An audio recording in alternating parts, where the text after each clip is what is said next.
Hello everyone, it's me, Anthony Couch, a guitarist on YouTube, and today I'm talking all about running out of ideas. And more specifically, I'm talking about running out of ideas while improvising. When I do my lessons, I do like to listen to students do some improvising. And sometimes when those students do an improvisation, I'll say, play over this blues. Go on YouTube, find a blues backing track and play. And what I find is that some people will stick on the backing track and they'll play something, and then after about 90 seconds they'll stop and they'll look up at me and they'll go, I've run out of ideas. Or they'll play and then I'll say, okay, stop, what do you think of that? And they'll go, yeah, it was fine, but I ran out of ideas halfway through. And I've got a bit of an opinion on that kind of stuff, which I'm going to get onto. You can stop running out of ideas. But I want to know, down there in the comments, today's going to be based on a blues chord progression, because we're talking about improv and I want to make it inclusive for everyone, and everyone knows that the blues is the big banner under which we all stand and play our subgenres. So who's your favourite blues player? Let me know down there.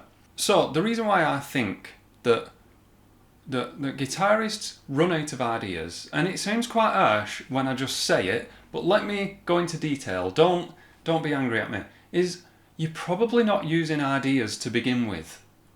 That sounds really harsh. It makes it sound like I don't think you've got ideas or you're not creative. Well, I'm not getting at that. I'm talking about using... creating an improvisation is like having a conversation with yourself. And if you listen to an improv like this...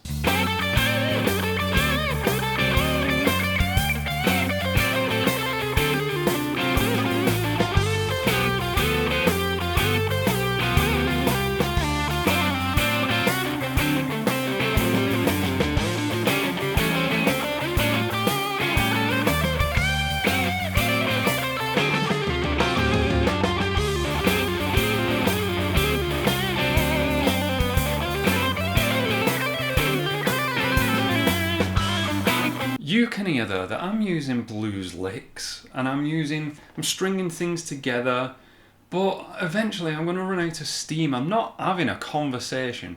No one phrase is following on from the phrase before it. And I'm not using a phrase to ignite an idea for the next phrase or to carry it on, to develop a theme. All I was doing there was just showing off, showing that I know the scale down here and I know the scale here and up here and I can do a few fast things. And eventually, I'm painting myself into a corner and eventually it's not going anywhere. I'm just going to stop dead and I'm going to go, right, well, it's just flashy stuff. It's not really a conversation. So what I'm talking about today is, it's not so much an exercise as a way of thinking when you're playing. And what I recommend is, it sounds so simple, but it is tough. It's tough for people who don't usually try this kind of stuff, is listen to what you're playing. Simply, no matter what level you're at, you can be up here doing all your crazy sweep picking, you can be down here just starting out. Slow it down. If that's your ability, bring it down to about here. And really listen to the phrase that you've just played. So if you've got that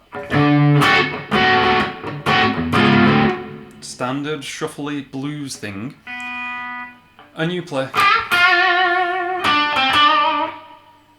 then why not play it again? Repeat it. Maybe with a slight variation on the rhythm. But what I did though was I let the first phrase that I played guide me, direct the conversation. It's the most fun you can have with an instrument, to have a conversation with yourself. I think, in my opinion, it's good playing other people's music and playing compositions, but improvisation is what excites me the most. And it's because of that reason, because you don't know where it's going to start and where you're going to be led. But it starts with practice, just like everything else, and taking simple phrases like the standard blues lick.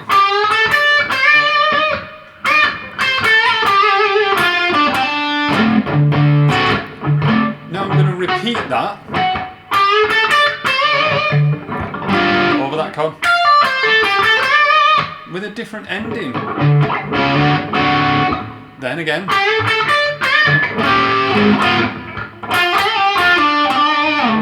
Just with a nice root note ending.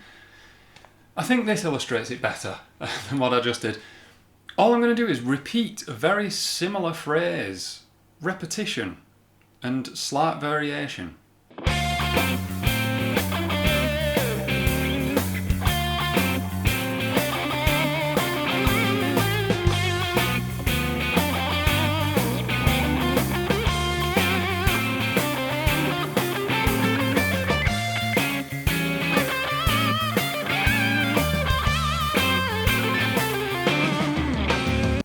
All day, every day, I can draw comparisons with talking, because music isn't like a language, music is a language, so we can always draw those direct comparisons to just talking. It's the equivalent of speaking with correct grammar, letting the previous sentence get the train of thought going. Ironic that I didn't lost my train of thought there, but get the train of thought going. And develop the conversation into something that is interesting to let other people know. Doing that first example that I did, it's just like having a thesaurus and just going, I know how to spell onomatopoeia, and I'm going to spell it there, and I'm going to follow it with, I don't know, the word, what's that place in Wales? I'm going to follow it with that place in Wales, the spelling of it. They're not linked, onomatopoeia and that place that I can't name. But it's flashy and it impresses some people, and you impress yourself with it sometimes. But you'd run out of ideas, because where do you go from onomatopoeia and what am I even going on about? And that place in Wales. There's nothing following on logically, is what I'm trying to say.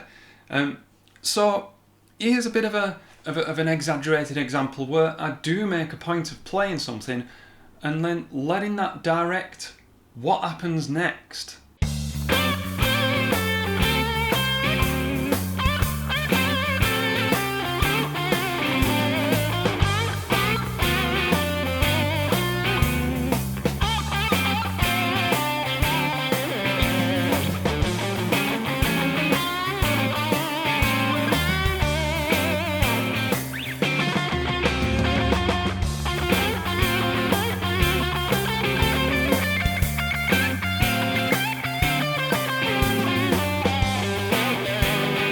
What do you reckon? I didn't do any of the flashy stuff. I certainly didn't change depending on what chord I was over. I didn't do any voice leading or anything. I've kept this very much minor pentatonic scale, just in the root key, D minor, just to drive home how important rhythmical concepts are, and themes, and melodic variation, repetition, all that stuff. When you add all this up together with playing with conviction, all this stuff,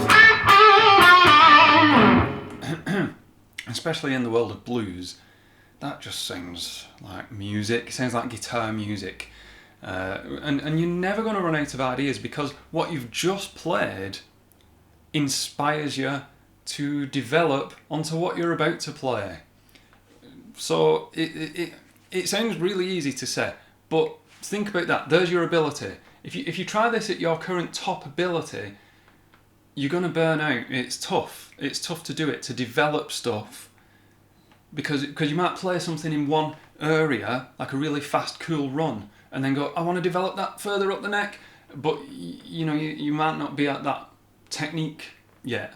So bring the difficulty level way down and try it from there. Then start bringing it up and up and up and up and up.